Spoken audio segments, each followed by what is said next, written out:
Olá, meus queridos, tudo bem? Eu sou o pastor Fagner Silva e estou aqui para começarmos uma emocionante viagem sem sair do lugar. Sim, uma viagem na carta aos Colossenses. Muito obrigado por atender ao meu convite. Espero que esta série de estudo lhe traga paz, alegria e que você seja muitíssimo abençoado ao estudar esta epístola comigo. Tenho certeza que será uma viagem muito emocionante.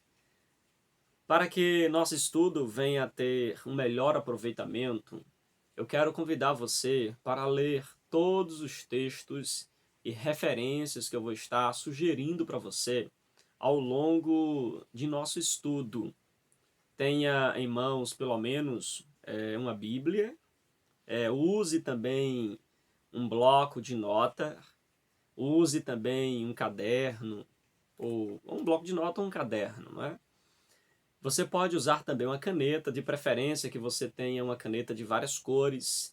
Lembre-se, a tinta mais pobre de cor e o papel mais amarelado vale mais do que a nossa memória, já diz um provérbio chinês. Compartilhe este vídeo com os seus amigos e incentive-os a estudar a Bíblia conosco. Invista tempo no estudo da palavra de Deus. Não há nada mais precioso do que se deleitar nos ensinamentos da palavra do Senhor. A palavra de Deus é o pão para a nossa alma. O manual bíblico de Halley, nas suas primeiras páginas, diz que a Bíblia é o bem mais precioso da espécie humana. Acredito que o vigor da nossa vida espiritual está na proporção exata em que a Bíblia ocupa em nossa vida. Bom, depois dessa orientação inicial, vamos então ao nosso estudo na carta de Paulo aos Colossenses. A epístola de Paulo aos Colossenses é um dos menores livros da Bíblia, composto de apenas 4 capítulos. Colossenses é fantástica em sua cristologia. É um livro extremamente relevante para a igreja do século XXI, pois um estudo mais aprofundado é capaz de mostrar como muitos dos problemas que existem hoje na atualidade no meio evangélico, eles na verdade já existiam 2000 anos atrás. Não é curioso isso? Nessa epístola, o apóstolo Paulo afirma com absoluta autoridade a supremacia de Cristo.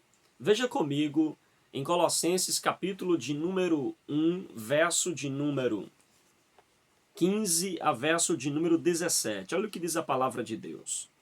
O qual é a imagem de Deus invisível, o primogênito de toda a criação, porque nele foram criadas todas as coisas, que há nos céus e na terra, visíveis e invisíveis, sejam tronos, sejam dominações, sejam principados, sejam potestades, tudo foi criado para ele e para ele. Foi criado por ele e para ele. Não é interessante? Veja o verso 17. E ele é antes de todas as coisas, e todas as coisas subsistem por ele. Paulo, querido, escreve esse texto inspirado por Deus para confrontar a crescente heresia na igreja de Colossos. Vejamos em primeiro lugar uma visão panorâmica do livro de Colossenses. Veja comigo então algumas informações básicas. Primeiro, ela pertence ao grupo das epístolas paulinas, eclesiásticas. O autor desta epístola é o apóstolo Paulo. A data em que foi escrita foi em 61 depois de Cristo. O local dessa escrita é quando Paulo estava na sua 4ª prisão em Roma. O alvo desta epístola é a igreja de Colossos. Os versículos chaves estão no capítulo 3, do verso 1 ao verso 2, e a expressão-chave é Cristo, ou seja, falando da primazia de Cristo. Vou definir Colossenses em uma sentença para você. Nesta epístola, Paulo encoraja os novos cristãos a continuarem na verdade em face aos ataques dos falsos mestres da época. Uma aplicação prática sobre isto. Que situações do dia a dia pode abalar a nossa fé em Jesus Cristo? Será que a pandemia, o colapso financeiro, o desemprego, as enfermidades, as crises existenciais podem abalar a nossa fé em Jesus Cristo? O que é que lhe deixa triste na caminhada? O que é que lhe deixa desmotivado? Se sentindo fraco, sem força para continuar? Bom, eu quero dizer para você, querido, que você não está sozinho. Foi exatamente assim que a igreja de Colossenses se sentia diante das adversidades que se levantaram em seus dias. Não era fácil ser um cristão no século I. A cidade de Colossos oferecia muitas dificuldades que podiam afetar a fé dos cristãos colossenses. A igreja ainda hoje vive no mundo hostil, querido, onde muitas vezes a influência, as práticas mundanas tenta seduzir a igreja. A cultura mundana tenta se infiltrar na igreja. Filosofias anticristãs surgem todos os dias, conspirando contra o cristianismo. Homens arrogantes, arrotando uma falaciosa sapiência, escarnece das escrituras sagradas, que rotula então os cristãos de pré-histórico, de antiquado, de quadrado, de atrasado. Contudo, querido, a igreja e a Bíblia têm sempre saído de maneira vitoriosa aos ataques mais pervertidos das fogueiras mais intolerantes. A igreja e a Bíblia têm sempre saído em meio a esta crítica, sempre tem saído vitoriosa. Em segundo lugar, vamos falar do contexto da igreja de Colossos. Vejamos a cidade de Colossos. Colossos era um grande centro comercial e financeiro da Ásia Menor, destacando-se pela produção de lã. Seu solo era vulcânico, o que tornava muito produtivo, e também produzia água calcária, muito usada para tingir tecidos, que era produzido ali naquela região. Colossos era constituída basicamente de gentios, principalmente frígios, e também algumas pessoas gregas que habitavam ali. Mas também havia um bom número de judeus que residia nesta localidade, que estavam ali oriundos, ou vindos ali da região da Babilônia. Já a igreja de Colossos foi fundada na terceira viagem missionária de Paulo, durante seus 3 anos em Éfeso, mas não pelo próprio Paulo. Tudo indica que, conforme está narrado em Colossenses capítulo 2, verso 1, Paulo ele nunca esteve naquela cidade, ou pelo menos até o momento da escrita desta epístola, ele não esteve lá. Veja que no capítulo 2, verso de número 1, lá no finalzinho, diz que eles ainda não haviam visto o rosto de Paulo, em carne. Isso mostra que até o momento Paulo ainda não tinha ido até a cidade de Colossos ou conhecido a igreja de Colossos. Há várias evidências na carta, entre elas eu quero citar uma para você, é que no capítulo 1, no verso de número 7, tudo indica que o fundador desta igreja foi um homem chamado de Epáfras. Você vê aí no verso de número 7. Havia também ali um homem chamado Arquipo, que exerceu um ministério muito frutífero também nesta cidade. Você vê isso lá no capítulo 4, no verso de número 17, quando ele é mencionado. Havia também um membro muito conhecido ali nesta igreja chamado Filemon. Ele era um membro ativo, né, da igreja de Colossos, tanto ele como também o seu escravo Onésimo. Eles são mencionados em Colossenses capítulo 4, verso de número 9. Vejamos agora a ocasião da epístola. Paulo ficou alguns anos em Éfeso. Nesse período, o evangelho ele chegou até Colossos. Você pode conferir o contexto desta igreja olhando para Atos capítulo de número 19, em especial a partir ali do verso de número 10.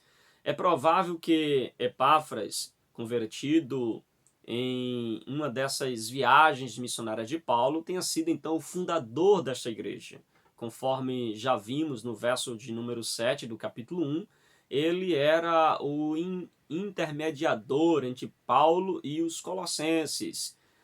Na ausência de Epáfras, parece-me que havia um outro líder que cooperava, chamado Arquipo. Este exerceu o ministério local. Os gentios frígios de Colossos descendiam de religiosos caracterizados pela natureza mística. Eram adeptos de algumas práticas ascéticas.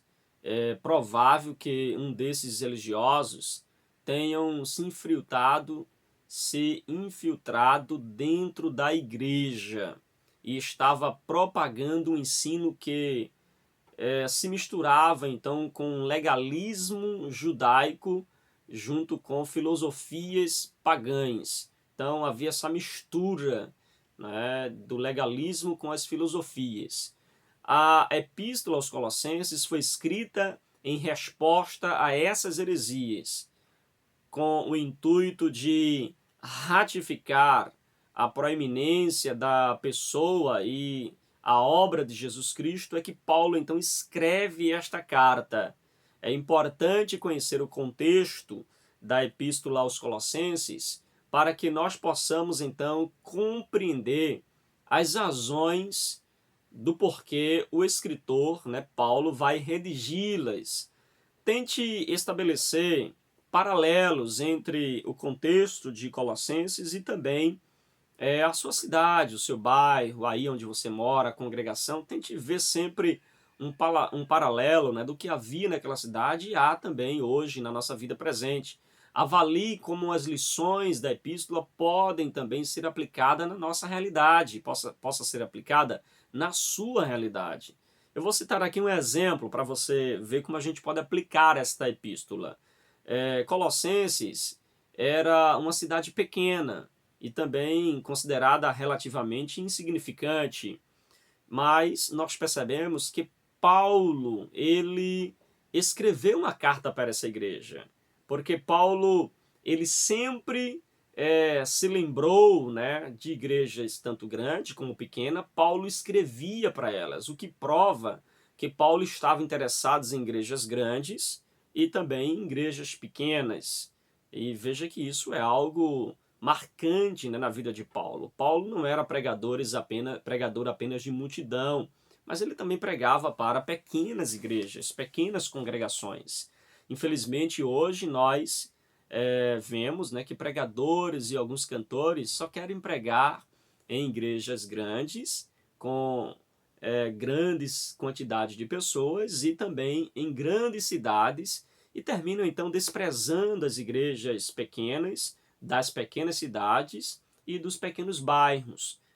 Talvez eles façam isso porque se sintam melhor do que o apóstolo Paulo, né? Ou quem sabe até mesmo melhor do que o próprio Jesus, porque Jesus pregava para multidões, mas Jesus também pregava para uma única pessoa. Pregou para um homem endemoniado lá em Gadara, pregou para a mulher no poço lá no poço, não foi? Então ele sempre pregou para uma pessoa, né? Diferente de muitos cantores e pregadores da atualidade.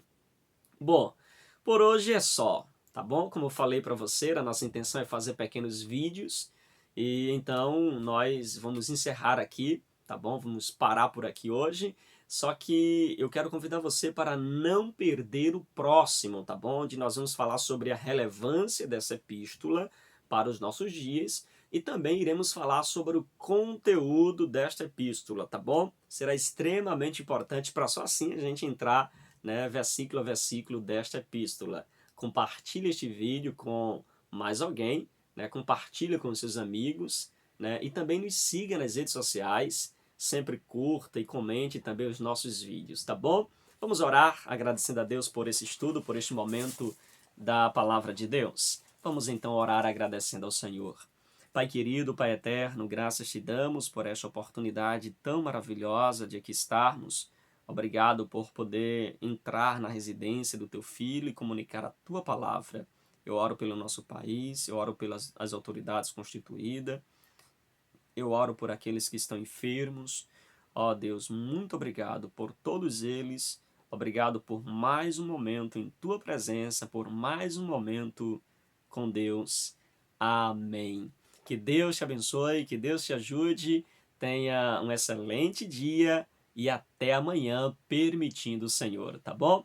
Um abraço para você e para toda a sua família. Encerramos aqui mais um momento com Deus.